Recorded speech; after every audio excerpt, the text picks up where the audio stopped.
बच्चों, चलिए आज की क्लास शुरू करते हैं। आज मैं आप लोगों को सिखाऊंगा कि किस तरह से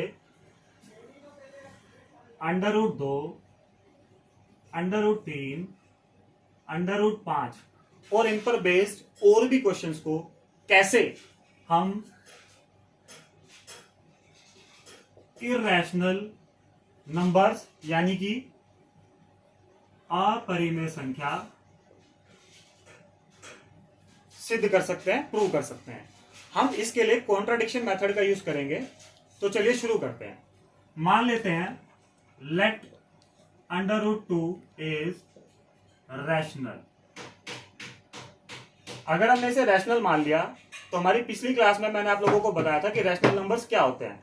रैशनल नंबर्स होते हैं ऐसे नंबर जिन्हें हम p/q के फॉर्म में लिख सकते हैं। यानी कि मैं √2 को अगर रैशनल नंबर है तो p/q की फॉर्म में लिख सकता हूं, जहां पर q 0 के बराबर नहीं है, p और q दोनों इंटीजर्स यानी कि पूर्णांक है। ठीक है, पूर्णांक होने के साथ साथ जब हम √2 को p/q की फॉर्म में लिखते हैं तो ये दोनों नंबर्स को प्राइम भी होते हैं।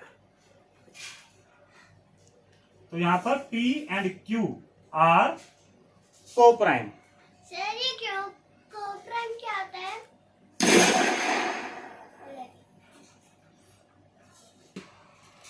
हमने जब √2 को p/q की फॉर्म में लिखा, अब मैं इस q को लेफ्ट हैंड साइड में ले जाकर बाएं पक्ष में ले जाकर गुणा कर दूंगा, मल्टीप्लाई कर दूंगा। स्क्वायरिंग बोथ साइड्स, अब हम दोनों तरफ का वर्ग करेंगे। स्क्वायरिंग बोथ साइड्स, जब हम दोनों तरफ का वर्ग करेंगे तो √2 चेंज हो जाएगा 2 में, क्योंकि √2 का स्क्वायर या वर्ग 2 होता है। पावर 2 और अंडर कट जाते हैं। q का स्क्वायर होता है q की पावर 2 और p का स्क्वायर होता है p की पावर 2। इस फॉर्म में आने के बाद हमें मालूम चलता है कि 2p² का एक फैक्टर है। सर कैसे? 2, इससे पता चलता है कि 2 जो है वो p² का एक फैक्टर है, या 2 p² को भाग करता है। दोनों का एक ही मीनिंग होता है। और अगर 2p² का फैक्टर होता है तो 2p का भी फैक्टर होता है।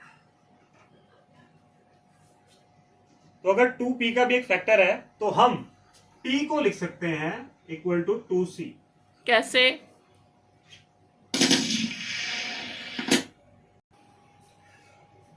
ओ प्रभु,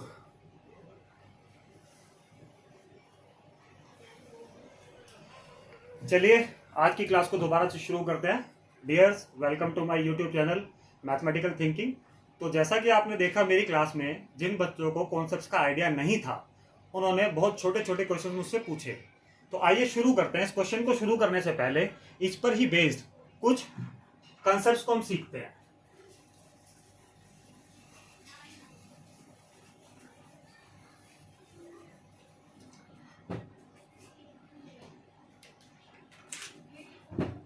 सबसे पहला कॉन्सेप्ट है हमारा वेरिएबल और कांस्टेंट क्या होता है। वेरिएबल बना है वेरी वर्ड से, VARY, वेरी, वेरिएबल यानी कि चेंजेबल। वेरिएबल ऐसी वैल्यूज होती हैं जो क्वेश्चन के हिसाब से अपनी वैल्यूज को चेंज कर सकती है। इंग्लिश में जो हम अल्फाबेट्स यूज करते हैं ABCD अप टू Z, ये सभी वेरिएबल्स होते हैं, क्योंकि हर क्वेश्चन में इनकी वैल्यू अलग हो सकती है। जनरली हम क्वेश्चन में वेरिएबल्स को X, Y या Z मानते हैं, जहां पर हम X की अलग अलग वैल्यूज निकालते हैं, Y की अलग अलग वैल्यूज निकालते हैं। जो भी वैल्यू आती है X की वैल्यू वही हो जाती है। और कांस्टेंट का मीनिंग होता है 0, 1, 2, 3, 4 नॉन चेंजेबल, ये चेंज नहीं होते।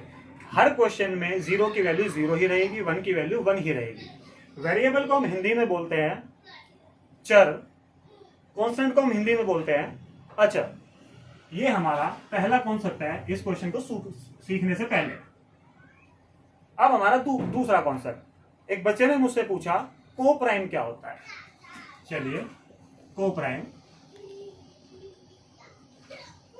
इसे हिंदी में हम बोलते हैं सह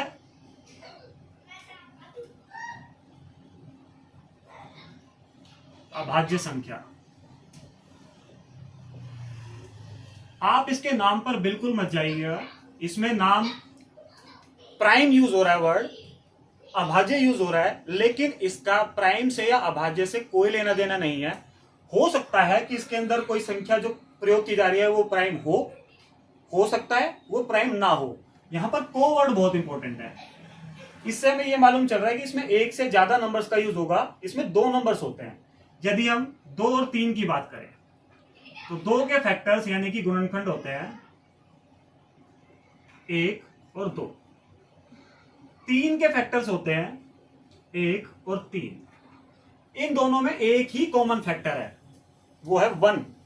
यानी कि इन दोनों HCF है 1। ऐसे नंबर्स जिनका HCF 1 होता है वो को प्राइम या सह अभाज्य होते हैं। अब मैं आपको एक पेयर और बताता हूं, 4 और 9। आपको मालूम होगा ना तो 4 प्राइम है ना ही 9 प्राइम है, लेकिन अगर इन दोनों का पेयर लिया जाए तो ये को प्राइम है। कैसे? Factors of 4 equal to 1, 2 and 4। Factors of 9 equal to 1, 3 and 9। यहां पर कॉमन फैक्टर क्या है? सिर्फ और सिर्फ 1। यानी कि इनका HCF कितना होगा? 4 एंड 9 इज इक्वल टू 1। इसीलिए पेयर है वो को प्राइम है। इसको सिंपल लैंग्वेज में अगर मैं कहूं तो इस सिंपलेस्ट फॉर्म में होते हैं, यानी कि इनको काटा नहीं जा सकता। 4 और 9 में कोई भी कॉमन फैक्टर नहीं है। अगर मैं इसे 4/9 की फॉर्म में लिख दूं तो मैं इनको काट नहीं सकते। 2 और 3 में कोई भी कॉमन फैक्टर नहीं है 1 के अलावा, तो अगर मैं 2/3 लिख दूं तो हम इनको कैंसिल नहीं कर सकते। ये सिंप्लीफाइड फॉर्म में है। अगला कॉन्सेप्ट है हमारा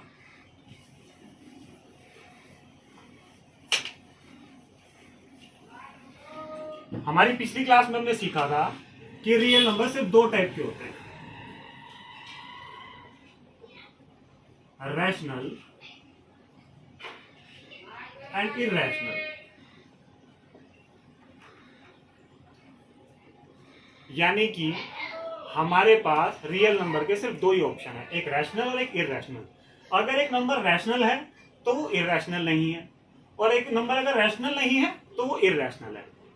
इसी को बोलते हैं कॉन्ट्राडिक्शन।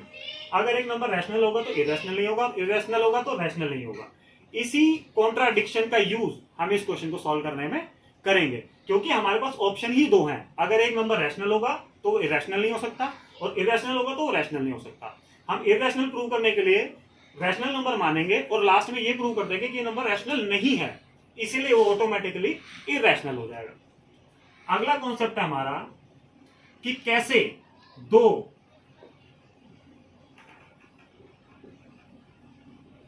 अगर पी स्क्वायर का फैक्टर है तो 2 पी का भी फैक्टर होगा। चलिए इसको सिंपल आपको मैं बड़ी सिंपल लैंग्वेज में समझा देता हूं। 2 का स्क्वायर 2 से डिविजिबल है, यानी कि 2 के स्क्वायर का फैक्टर 2 है। 4 का स्क्वायर 2 से डिविजिबल है। 6 का स्क्वायर 2 से डिविजिबल है, यानी कि 2 स्क्वायर का भी फैक्टर है, 4 स्क्वायर का भी फैक्टर है, 6 स्क्वायर का भी फैक्टर है, यानी कि गुणनखंड है। अगर ये 2 स्क्वायर का फैक्टर है तो आप देख सकते हैं मैं यहां से स्क्वायर हटा दूं तो 2 भी 2 से डिविजिबल है, 4 भी 2 से डिविजिबल है, 6 भी 2 से डिविजिबल है, यानी कि 2 का भी फैक्टर है, 4 का भी फैक्टर है और 6 का भी फैक्टर है। इस फैक्ट का भी हम यूज करेंगे। एक एग्जांपल और लेते हैं। 3 का स्क्वायर 2 से डिविजिबल नहीं है, यानी कि 2 जो है वो 3 स्क्वायर का फैक्टर नहीं है, तो 2 3 का भी फैक्टर नहीं है। आगे बढ़ते हैं। अगर 2 p का फैक्टर है तो मैं कैसे p को इक्वल टू 2c लिख सकता हूं? c होता है वेरिएबल। हमने वेरिएबल के बारे में पढ़ा कि कोई भी वैल्यू ले सकता है क्वेश्चन के हिसाब से। मैं मान लेता हूं कि p 4 है। अगर मैंने इसे 2 से डिवाइड किया या इसका एक 2 फैक्टर है तो मैं इस फॉर्म में लिख सकते हैं। अगर p 6 है तो मैं इसे 2 into 3 लिख सकता हूं। अगर p 8 है तो मैं इसे 2 into 4 लिखता हूं। मैं 2 क्यों ले रहा हूं? क्योंकि हमें बताया गया है कि 2p का फैक्टर है, यानी कि 2 इसके फैक्टर्स में आएगा। 10 2 into 5। अब मुझे ये नहीं पता कि p की एक्चुअल वैल्यू क्या है, क्योंकि ये वेरिएबल है, इसकी कोई भी वैल्यू हो सकती है। P के हिसाब से ही ये वैल्यू आएगी। अब ना तो मुझे P की वैल्यू पता है ना मुझे ये वैल्यू पता है, तो P एक वेरिएबल है तो मैंने यहां पर भी एक वेरिएबल लिख दिया। इसी तरह से मैं लिख सकता हूं P को 2C। चलिए सारे कॉन्सेप्ट क्लियर। अब शुरू करते हैं आज का क्वेश्चन। अब हमें प्रूव करना है √2 को अपरिमेय संख्या या इर्रेशनल नंबर। जैसा कि हम जान चुके हैं इसको हम कॉन्ट्राडिक्शन से प्रूव करेंगे, तो हम लेट कर लेते हैं, let us assume to the contrary that, हम इसका उल्टा मान लेते हैं, √2 इज रैशनल, यानी कि √2 को हमने परिमेय संख्या मान लिया। अगर हमने इसे परिमेय संख्या मान लिया तो हमने पिछली क्लास में सीखा था कि परिमेय संख्याएं वो संख्याएं होती हैं जिन्हें हम P/Q के फॉर्म में लिख सकते हैं, जहां पर Q 0 नहीं हो सकता, P और Q इंटीजर्स यानी कि पूर्णांक होंगे, और अभी अभी हमने सीखा कि ये सिंप्लीफाइड फॉर्म में सरलतम रूप में होगा, यानी कि इन दोनों का HCF 1 होगा, यानी P and Q are coprime, यानी कि P और Q सह अभाज्य संख्याएं हैं। अब इस फैक्ट का हम यूज कैसे करेंगे? हम असल में इस क्वेश्चन में करेंगे, P का भी एक फैक्टर बता देंगे 2 और Q का भी एक फैक्टर बता देंगे 2। उससे क्या होगा, इस नंबर का एक्चुअल HCF 2 हो जाएगा, और हम यहां पर क्या मान के चल रहे हैं कि इस नंबर ये नंबर कोप्राइम है, यानी कि इनका HCF क्या होगा 1, यानी कि जो हमने सोचा वो गलत सोचा, कॉन्ट्राडिक्शन हो गया। तो चलिए कोशिश करते हैं 2 को P का भी फैक्टर बनाने की और 2 को Q का भी फैक्टर बनाने की।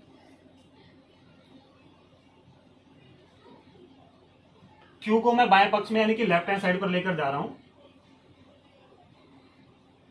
अब मैं दोनों पक्षों का वर्ग कर दूंगा, स्क्वायरिंग बोथ साइड्स, यानी दोनों पक्षों का वर्ग करने पर √2 का वर्ग क्या होता है 2, Q का वर्ग क्या होता है Q², और P का वर्ग क्या होता है P²।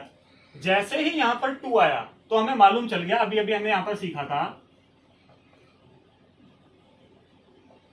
अगर 2 यहां पर मल्टीप्लाई हो रहा है तो 2 इसका फैक्टर है, यानी कि P² का एक फैक्टर हो गया 2, फैक्टर ऑफ P²। तो 2 P का भी फैक्टर होगा, यानी कि मैं P को लिख सकता हूं, that means P can be written as P = 2C। अब मैं फिर से बोथ साइड्स का स्क्वायर कर देता हूं,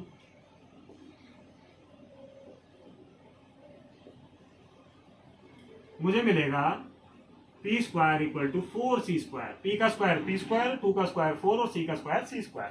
अब मेरे पास P² की दो वैल्यूज हैं, P² = 2Q² और P² = 4C²। तो मैं P² की ये वैल्यू इसे इक्वेशन नंबर 1 देकर P² की ये वैल्यू यहां पुट कर दूंगा इक्वेशन नंबर 1 में, putting value of P² in equation 1। P² की वैल्यू क्या है हमारे पास 4C², इक्वेशन 1 में 2Q² = P², P² की वैल्यू हमारे पास 4C²। अब मैं इस 2 को राइट हैंड साइड में ट्रांसपोज कर देता हूं, तो Q² की वैल्यू आ गई हमारे पास 2C²। सिमिलरली बिल्कुल इस तरीके से जैसे हमने यहां पर सीखा कि 2 P² का फैक्टर है, तो यहां पर 2 Q² का फैक्टर हो गया, क्योंकि Q² के फैक्टर्स में 2 आ रहा है, तो 2 is a factor of Q², यानी कि 2 Q² का एक गुणनखंड है। और अगर 2 Q² का गुणनखंड है तो 2 Q का भी गुणनखंड हो गया। अब हमारे पास 2 P का भी एक गुणनखंड है, 2 Q का भी एक गुणनखंड है, यानी कि P/Q का HCF कम से कम 2 है। तो 2 is a common factor of P and Q। अगर 2 P और Q दोनों का कॉमन फैक्टर है तो P and Q are not coprime. तो इस तरीके से जो हमारी एजम्पशन थी, जो हमने माना था, जो हमने सोचा था, वो गलत था। Hence our assumption is wrong. Therefore इसीलिए √2 इज इर्रेशनल। ऐसा क्यों? क्योंकि हम अभी पढ़ चुके हैं कि रियल नंबर सिर्फ 2 ही टाइप के होते हैं। अगर कोई नंबर रैशनल नहीं है तो वो नंबर इर्रेशनल ही होगा, क्योंकि हमारे पास थर्ड ऑप्शन है ही नहीं।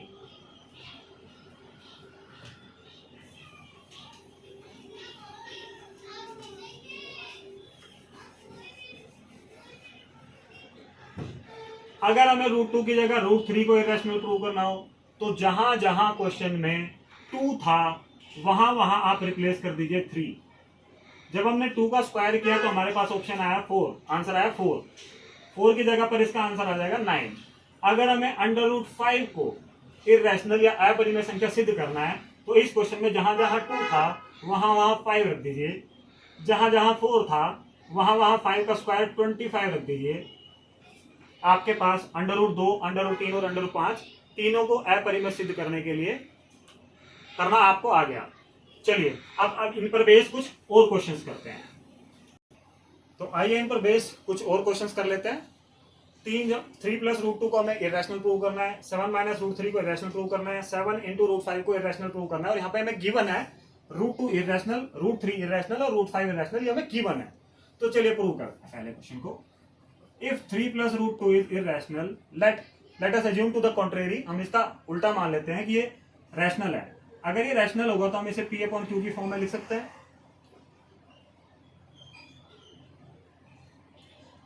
अब मैं 3 को राइट हैंड साइड पे ट्रांसपोज कर रहा हूं, राइट हैंड साइड पे भेज रहा हूं। यहां पर आकर माइनस हो जाएगा।